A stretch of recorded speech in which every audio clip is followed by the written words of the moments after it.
BJP ಬಿಡ್ತಾರಾ ಮಾಜಿ ಸಚಿವ ಶಂಕರ್ ಪಾಟೀಲ್ ಮುನೇನಕೊಪ್ಪ? ಹೀಗೊಂದು ಪ್ರಶ್ನೆ ಓಡಾಡ್ತಾ ಇದೆ. ಬಿಜೆಪಿಯೊಂದಿಗೆ ಅಂತರ ಕಾಯ್ದುಕೊಂಡಂತಹ ಮುನೇನಕೊಪ್ಪ ಹಾಗಾದ್ರೆ ಬಿಜೆಪಿಯಿಂದ ದೂರ ಉಳ್ಕೋತಾರಾ? ಬಿಜೆಪಿ ತೊರಿತಾರಾ? ಬಿಜೆಪಿ ಬಿಟ್ಬಿಟ್ರೆ ಹಾಗಾದ್ರೆ ಕಾಂಗ್ರೆಸ್ ಸೇರ್ತಾರಾ? ಬಿಜೆಪಿಯೊಂದಿಗೆ ಅಂತರ ಕಾಯ್ದುಕೊಂಡಿರುವಂತಹ ಶಂಕರ್ ಮುನೇನಕೊಪ್ಪ ಬಿಜೆಪಿಯನ್ನ ತೊರಿತಾರಾ? ನಿನ್ನೆ ನವಲಗುಂದದಲ್ಲಿ ನಡೆದಂತಹ ಕಬಡ್ಡಿ ಉತ್ಸವಕ್ಕೂ ಕೂಡ ಮುನೇನಕೊಪ್ಪ ಗೈರಾಗಿದ್ರು. ಕೇಂದ್ರ ಸಚಿವ ಪ್ರಹ್ಲಾದ್ ಜೋಶಿ ಆಯೋಜಿಸಿರುವಂತಹ ಕಬಡ್ಡಿ ಉತ್ಸವ ಅದು, ಅಲ್ಲೂ ಕೂಡ ಗೈರು. ನಿನ್ನೆಯೇ ಕಾಂಗ್ರೆಸ್ ಸೇರಿ ಅಂತ ಮುನೇನಕೊಪ್ಪಗೆ ಎಚ್.ಕೆ. ಪಾಟೀಲ್ ಆಹ್ವಾನ ಕೂಡ ಕೊಟ್ಟಿದ್ದಾರೆ. ಆಹ್ವಾನ ಹಿನ್ನೆಲೆ ಹಲವು ಅನುಮಾನಕ್ಕೆ ಕಾರಣವಾಗಿದೆ ಮುನೇನಕೊಪ್ಪ ಅವರ ನಡೆ. ಈ ಹಿಂದೆ ನಾನು ಜನವರಿಯಲ್ಲಿ ಕಾಣಿಸ್ಕೊಳ್ತೀನಿ ಅಂತ ಅಂದಿದ್ರು ಮುನೇನಕೊಪ್ಪ, ಆದ್ರೀಗ ಬಿಜೆಪಿಯಿಂದ ಅಂತರ. ಜನವರಿ ಬಂದರೂ ಕೂಡ ಜನರ ಮಧ್ಯೆ ಬರ್ತಾ ಇಲ್ಲ ಮಾಜಿ ಸಚಿವ ಶಂಕರ್ ಮುನೇನಕೊಪ್ಪ.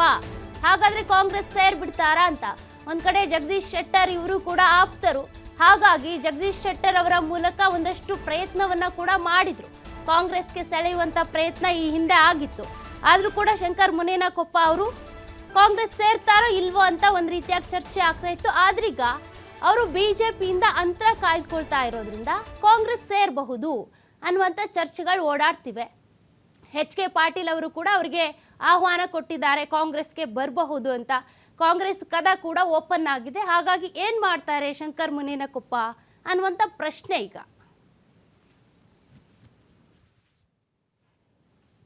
ಮುಂದಿನ ರಾಜಕೀಯ ನಡೆಯನ್ನು ನಾನು ಜನವರಿ ಕೊನೆ ಹಂತದಲ್ಲಿ ನಾನು ತೆಗೆದುಕೊಳ್ತೇನೆ ಅನ್ನುವಂಥ ಒಂದು ವಿಶ್ವಾಸದ ಮಾತನ್ನು ಹೇಳಿ ನಿಮಗೆಲ್ಲರಿಗೂ ಕೂಡ ಮುಂದಿನ ದಿನಮಾನದಲ್ಲಿ ನಾನು ಕಾಂಗ್ರೆಸ್ ಸೇರ್ತೇನೆ.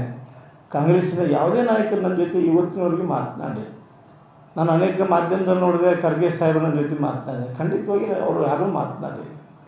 ಅದರ ಅನೇಕ ಸ್ನೇಹಿತರಿದ್ದಾರೆ ಕಾಂಗ್ರೆಸ್ನಲ್ಲಿ, ಅನೇಕ ನಮ್ಮ ಬಂಧುಗಳು ಕೂಡ ಇದ್ದಾರೆ ಕಾಂಗ್ರೆಸ್ನಲ್ಲಿ. ಆದರೆ ಯಾರೂ ಕೂಡ ನನ್ನ ಜೊತೆ ಇವತ್ತುವರೆಗೂ ಕೂಡ ಒಮ್ಮೆ ಕೂಡ ನೀನು ಕಾಂಗ್ರೆಸ್ಸಿಗೆ ಬರಬೇಕು ಅನ್ನುವಂಥ ಯಾವುದೇ ಒಂದು ಆಹ್ವಾನ ನನಗೆ ಕೊಟ್ಟಿಲ್ಲ. ಯಾಕಪ್ಪ ಅಂದರೆ ಕಾಂಗ್ರೆಸ್ ಅವರು ನನ್ನ ಬಗ್ಗೆ ಒಂದು ಪ್ರೀತಿ ವ್ಯಕ್ತಪಡಿಸಿ. ಈ ಬಗ್ಗೆ ಹೆಚ್ಚಿನ ಮಾಹಿತಿಯನ್ನ ಪಡ್ಕೊಳ್ಳೋಣ. ಎಲ್.ಎನ್. ಸ್ವಾಮಿ ಅವರು ಫೋನ್ ಸಂಪರ್ಕದಲ್ಲಿದ್ದಾರೆ. ಎಲ್.ಎನ್. ಸ್ವಾಮಿ, ಯಲ್ಲಪ್ಪ ಫೋನ್ ಸಂಪರ್ಕದಲ್ಲಿದ್ದಾರೆ. ಯಲ್ಲಪ್ಪ, ಈ ಒಂದು ಶಂಕರ್ ಮುನೇನಕೊಪ್ಪ ಅವರ ನಡೆ ನಿಜಕ್ಕೂ ಕೂಡ ಕುತೂಹಲವನ್ನ ಕೆರಳಿಸ್ತಾ ಇದೆ. ಒಂದ್ ಕಡೆ ಅವರಿಗೆ ಆಹ್ವಾನ ಕೂಡ ಬಂದಿದೆ ಕಾಂಗ್ರೆಸ್ಗೆ ಜಾಯಿನ್ ಆಗಿ ಅಂತ. ಏನೆಲ್ಲ ಡೀಟೇಲ್ಸ್ ಇದೆ? ಸೌಖ್ಯ, ಬಿಜೆಪಿಗೆ ಬಾಯ್ ಹೇಳ್ತಾರ ಮಾಜಿ ಸಚಿವ ಶಂಕರ್ ಪಾಟೀಲ್ ಮುನೇನಕೊಪ್ಪ ಅನ್ನೋದು ಇವತ್ತು ನವಲಗುಂದ ವಿಧಾನಸಭಾ ಕ್ಷೇತ್ರದ ಅಷ್ಟೇ ಸಹಿತ ಧಾರವಾಡ ಲೋಕಸಭಾ ಕ್ಷೇತ್ರದಲ್ಲಿ ಒಂದು ಸುದ್ದಿ ಹರಿದಾಡ್ತಾ ಇದೆ.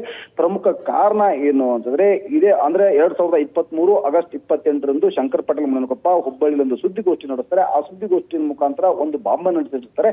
ಬಿಜೆಪಿಯಲ್ಲಿ ಲಿಂಗಾಯತರಿಗೆ ಅನ್ಯಾಯ ಆಗ್ತಾ ಇದೆ, ನಾನು ಇದೆಲ್ಲವನ್ನೂ ಸಹಿಸಿಕೊಂಡಿದ್ದೀನಿ, ಆದ್ರೆ ನಾನು ಸುಮ್ಮನೆ ಕುಳಿತುಕೊಳ್ಳುವಂತಹ ಮಾತಿಲ್ಲ. ಮುಂಬರುವ ಜನವರಿಯಲ್ಲಿ ಅಂದ್ರೆ 2024 ಜನವರಿಯಲ್ಲಿ ನಾನು ರಾಜಕೀಯ ನಿರ್ಧಾರವನ್ನ ತಿಳಿಸ್ತೇನೆ ಅಂತೇಳಿ ಶಂಕರ್ ಪಾಟೀಲ್ ಮುನೇನಕೊಪ್ಪ ಅವರು ಹೇಳಿದ್ರು. ಈಗಾಗಲೇ ಶಂಕರ್ ಪಾಟೀಲ್ ಮುನೇನಕೊಪ್ಪ ಅವರು ಹೇಳಿ ಈಗಾಗಲೇ ಅಂದ್ರೆ 5 ತಿಂಗಳ ಗತಿವೆ, ಆದ್ರೆ ಇಲ್ಲಿವರೆಗೂ ತಮ್ಮ ನಿರ್ಣಯವನ್ನ ಇಲ್ಲಿ ತೆಗೆದುಕೊಂಡಿಲ್ಲ. ಆದ್ರೆ ಪ್ರಮುಖವಾಗಿ ಇವತ್ತು ಕೇಂದ್ರ ಸಚಿವ ಪ್ರಹ್ಲಾದ್ ಜೋಶಿ ಅವರು ಕಬಡ್ಡಿ ಉತ್ಸವವನ್ನ ಇದೇ ಒಂದು ನವಲಗುಂದ ವಿಧಾನಸಭಾ ಕ್ಷೇತ್ರದಲ್ಲಿ ಆಯ್ಕೆ ಮಾಡಿದ್ರು, ಇಟ್ಕೊಂಡಿದ್ರು. ಇಲ್ಲಿ ಇದೇ ಒಂದು ಕ್ಷೇತ್ರದಲ್ಲಿ ಏನು ಆಯೋಜನೆ ಮಾಡಿದಂತಹ ಶಂಕರ್ ಪಾಟೀಲ್ ಮುನೇನಕೊಪ್ಪ ಅವರು ಇದೇ ಒಂದು ನವಲಗುಂದ ವಿಧಾನಸಭಾ ಕ್ಷೇತ್ರದಿಂದ ಸ್ಪರ್ಧೆ ಮಾಡ್ತಿದ್ರು. ಆದ್ರೆ ಇದೇ ಒಂದು ಕ್ಷೇತ್ರವನ್ನ ಎದುರಿಸುವಂತಹ ಇಲ್ಲಿ ಶಂಕರ್ ಪಾಟೀಲ್ ಮುನೇನಕೊಪ್ಪ ಅವರು ನಿನ್ನೆ ಇದರಿಂದ ಅಂತರ ಕಾಯ್ಕೊಂಡ್ರು. ಇದನ್ನೆಲ್ಲವೂ ನೋಡಿದಾಗ ಇವತ್ತು ಬಿಜೆಪಿಯಲ್ಲಿ ಎಲ್ಲವೂ ಸರಿ ಇಲ್ಲ.